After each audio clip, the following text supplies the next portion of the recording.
Hello and welcome to Clark and Addison, Born into the Ivy. We're here to talk about Alex Bregman.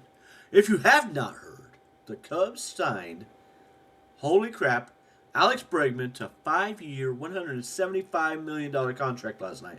It's about time they opened up that damn checkbook and went out and got a player that the Cubs can use.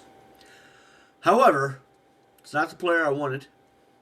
That doesn't mean I'm not excited, but I'm apprehensive about the contract and the length of it. He has a no trade clause too. $70 million has been deferred. I'll find out more information and give you all more information about that. We'll go into more about Alex Bregman. My apprehension about him is I feel like he is declining some. However, when I looked at some of the numbers earlier today, his hard hit percentage has gone up. Even though I felt like the WAR is going down, the WRC plus has gone down gradually. The hard hit percentage is going up. So is the pull percentage some. And I think that takes a little bit away from Bregman. Perhaps that was partly because he played in Boston last year. With that pull percentage, because that's where it went up. It was last year. And the hard hit rate was 44%. That's pretty freaking good. He kind of needs to pull the ball a little more at Wrigley as a right-handed hitter, at least for like home run power. But I'm hoping to see that Oppo too with him, and I'd like to see a little more of that divide. Again, we'll dive more into that. I'm excited for what it does for 25 or 26 and 27 for the Cubs. The last 3 years make me a bit apprehensive. I think that even as a declining player, these next 2 years, he's a great player. I'm not trying to take away from what Bregman is right now. I just worry about the aging of him. And the fact that he's 32 already, it's a 5-year deal, or he's going into his age 32 year. He's 31 right now. But for the 26th season, he will be 32. So, that matters. Like it or not. So, he's here for 32, 33, age 33, 34, 35, and 36. That's pretty exciting. It's not like he's going to be terribly old, but some players just, we'll see. I don't want to get too far ahead of myself.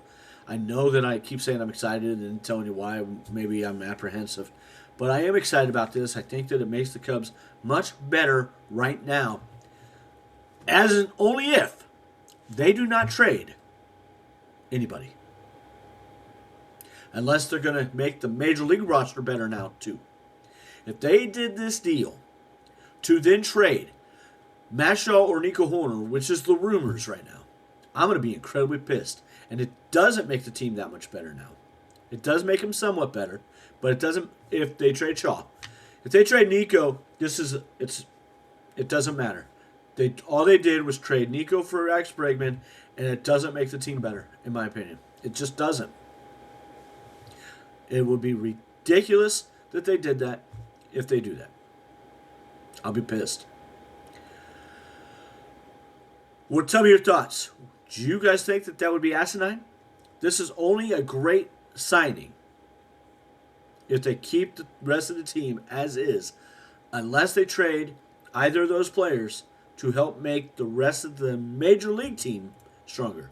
So that means you got to bring back somebody else who's stronger on the Major League roster. Not pieces in the minors that can help later on or any of that. That doesn't make this 2026 team better. It just doesn't. I don't care even if you're trying to intend to use those to add other pieces later. That's just crazy. It will be a salary dump if they trade Nico to me, and that's stupid because Nico doesn't make that much. And it would be asinine to me to trade Matt Shaw just as much because I believe in his talent. I think he could be a really good to great player. I really do. And I think it would be crazy to have given up on him if they do that. Because if they trade him, that's what they will have done. Matt Shaw could be a super utility guy a la Ben Zobrist this year. And it would be crazy not to keep that. And that bench is as strong as it's ever been since those 2016 to 17 years. 15 to 17. It was the strongest the bench has been, in my opinion. And I'm excited that we finally have a strong bench, a guy like Matt Shaw, who can substitute in any of those positions and keep a high level of play if somebody were to get hurt. I don't understand why we would forfeit that advantage that this team has now. They have a great starting staff. I think they have a makings of a good bullpen. The jury's still out a little bit. They don't have that high-profile anchor guy. But I really like Daniel Palencia. I think he can be that dude. I think Hunter Harvey can help be that guy. They have some really good high-leverage guys, potential guys who can step into that.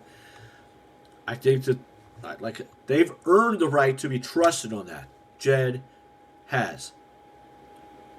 They've had a couple of they've adjusted. They quickly adjusted last year and made a great bullpen. And they made a solid bullpen in the latter half of 24. Earned the right to be trusted for that. The rest of it, I don't feel like they have earned the right.